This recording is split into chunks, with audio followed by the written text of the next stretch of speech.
Assalamualaikum warahmatullahi wabarakatuh.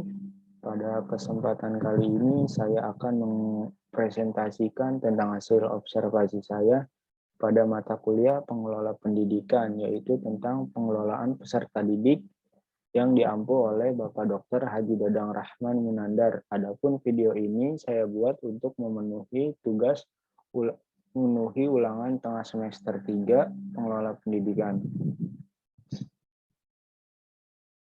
Sebelumnya, nama saya Rizky Juliansah dengan NPM 2010 6310500098 dari kelas 3A.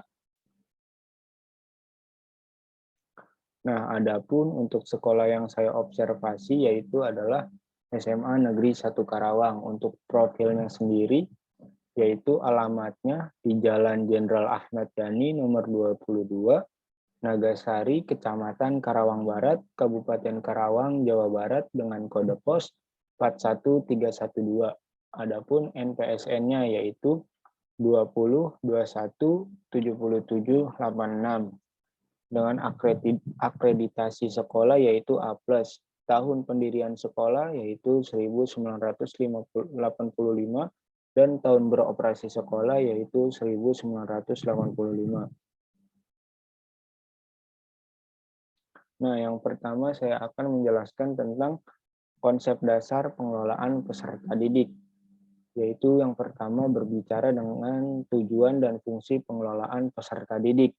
Secara umum, pengelolaan peserta didik bertujuan untuk mengatur kegiatan peserta didik supaya menunjang proses belajar mengajar di sekolah.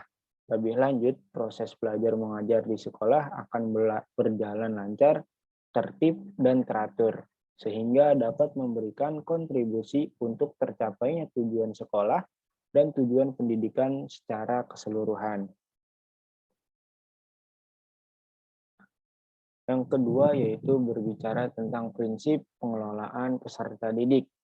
Prinsip adalah suatu pedoman yang harus diikuti dalam melaksanakan. Jika sesuatu tersebut sudah tidak dipedomani lagi, maka hilanglah sebuah prinsip. Prinsip manajemen peserta didik adalah pedoman yang harus diikuti dalam melakukan pengelolaan peserta didik. Yang selanjutnya yaitu adalah pendekatan pengelolaan peserta didik. Nah, di pendekatan ini dibagi menjadi 3, yaitu ada pendekatan kuantitatif, ada pendekatan kualitatif, dan ada pendekatan terpadu. Yang keempat berbicara tentang ruang lingkup pengelolaan peserta didik. Adapun ruang lingkup dari pengelolaan peserta didik yaitu yang pertama dimulai dari perencanaan peserta didik itu sendiri, terus selanjutnya ada mengatur kehadiran atau ketidakhadiran, yang ketiga ada pencatatan dan pelaporan, yang keempat ada pembinaan, yang kelima ada evaluasi, yang keenam ada kelulusan dan alumni, dan yang terakhir ada mutasi. Nah, berbicara tentang konsep juga berbicara tentang visi dan misi. Nah, kali ini saya akan menjelaskan visi dan misi dari sekolah SMAN 1 Karawang, tempat di mana saya berobservasi. Adapun visinya yaitu terwujudnya lembaga pendidikan menengah atas yang unggul dan mampu bersaing secara internasional. Misinya yang pertama, menciptakan proses belajar mengajar yang kondusif dalam upaya meningkatkan mutu pendidikan, serta kompetensi siswa yang berbudi pekerti luhur, berbadan sehat, berpengetahuan luas, berpikiran bebas, mandiri, kreatif, inovatif, produktif, gemar membaca, gemar belajar, dan berdaya saing tinggi. Yang kedua, menanamkan cinta budaya bangsa melalui kegiatan pegelaran seni. Yang ketiga, menanamkan kekeluargaan berdasarkan nilai-nilai keagamaan. Yang keempat, meningkatkan kreativitas siswa melalui kegiatan ekstrakurikuler. Yang kelima, mengantarkan siswa ke jenjang pendidikan tinggi, baik di dalam maupun di luar negeri. Yang keenam, mengembangkan wawasan siswa secara global melalui penggunaan ICT. Yang ketujuh ada meningkatkan prestasi akademis. Yang ke-8 ada membekali siswa dengan keterampilan hidup atau life skill. Yang ke-9 ada mengembangkan ilmu pengetahuan dan teknologi secara kreatif dan inovatif. Nah, untuk selanjutnya yaitu berbicara tentang kebijakan dalam pengelolaan peserta didik. Yang pertama itu ada kebijakan sekolah. Nah, di sini saya mencatatkan beberapa kebijakan sekolah yang dilakukan di SMAN Negeri 1 Karawang.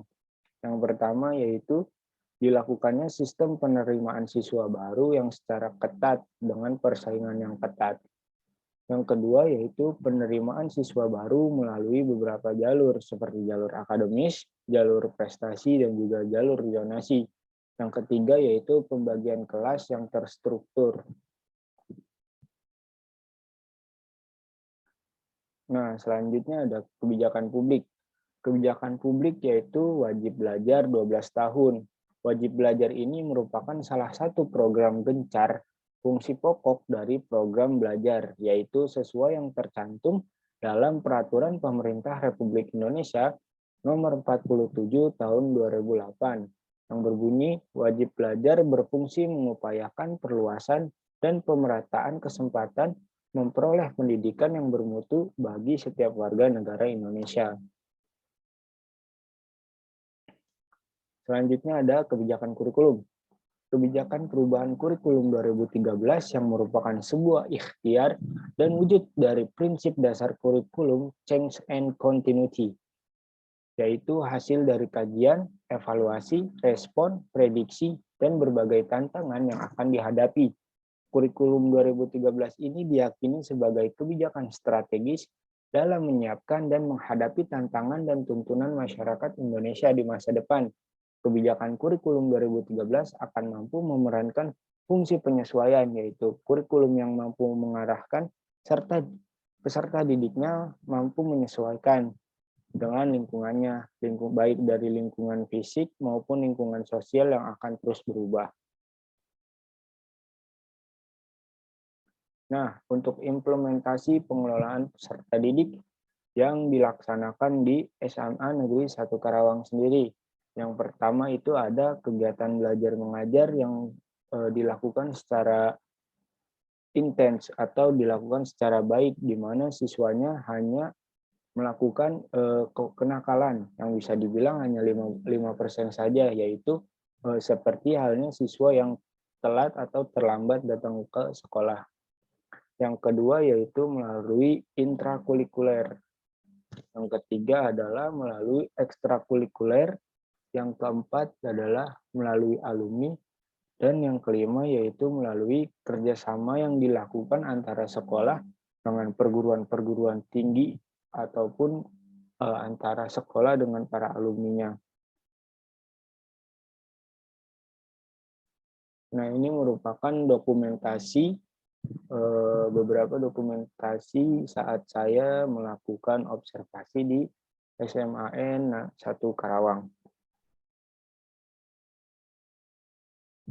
Nah, kesimpulannya dapat disimpulkan bahwa dalam hal pengelolaan peserta didik adalah suatu penataan atau pengaturan segala aktivitas yang berkaitan dengan peserta didik, yaitu dimulai dari masuknya peserta didik sampai dengan keluarnya peserta didik tersebut dari suatu sekolah atau suatu lembaga. Oleh karena itu, pengelolaan peserta didik bukan hanya sekedar mengumpulkan, mengelola data, tetapi mencakup aspek yang lebih luas yang dapat digunakan secara operasional untuk mendukung kelancaran tumbuh kembang siswa melalui proses pendidikan di sekolah. Pengelolaan peserta didik di lembaga pendidikan atau sekolah meliputi penerimaan peserta didik baru, pembinaan peserta didik, serta kelulusan dan alumni. Dan daftar pustaka yang saya gunakan yaitu Munandar Dadang Rahman 2021, pengelolaan pendidikan Depok, PT Raja Grafindo Persada.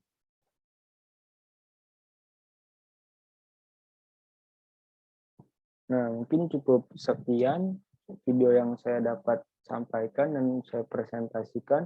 Kurang dan lebihnya mohon maaf. Wassalamualaikum warahmatullahi wabarakatuh.